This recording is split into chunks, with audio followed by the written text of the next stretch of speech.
Հայաստանը հավատարիմ է մնալու Միացյալ Նահանգների հետ ձեռք բերված բոլոր համաձայնություններում,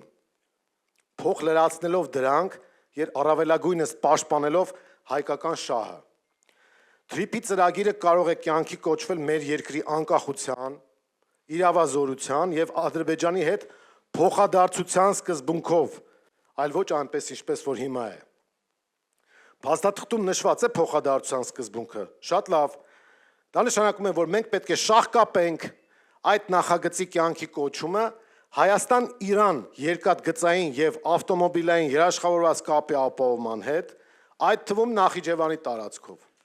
Եթե ադրբեջանցիները ուզում են Հայաստանի տարածքով անխոչնդոտ ճանապարհ ունենալ դեպի Նախիջևան, մայր իրենց հատվածից դեպի Նախիջևան, մենք էլ Նախիջևանի տարածքով նույն տրամաբանությամբ պետք է ճանապարհ ստանանք դեպի Իրան։ Հաջորդը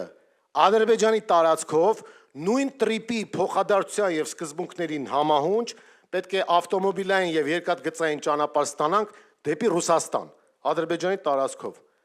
Կգանք ընդհանուր համաձայնության, շատ լավ, կոմունիկացիաները կապաշրջափակվեն, իսկ ով կլինի դեմ, օբյեկտիվորեն եւ լեգիտիմության առումով ոչ մեկ դրան դեմ չի կարող լինել, այդ թվում Ադրբեջանը։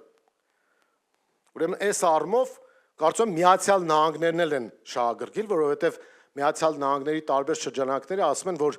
տրիպը ռիսկային նախագիծ է, որովհետև անվտանգության համակարգ չկա, ամեն ինչ փխրուն է, խաղաղությունը, չկան երաշխավորներ, եւ այստեղ պատկերացրեք այն դեպքն է լինելու, երբ որ կոմունիկացիաների ապաշրջափակման մեջ շահագրգիռ են լինելու Ռուսաստանը, Չինաստանը, Միացյալ Նահանգները, Իրանը, Հնդկաստանը եւ բնականաբար մենք որպես տարածաշրջանի երկիր եւ տարածաշրջանի մյուս երկրները, ինչն էլ կարող է բերել իրական ապաշրջափակման։ Այս տրամաբանության մեջ մենք շարունակելու ենք մեր բարեկամական հարաբերությունները Միացյալ Նահանգների հետ։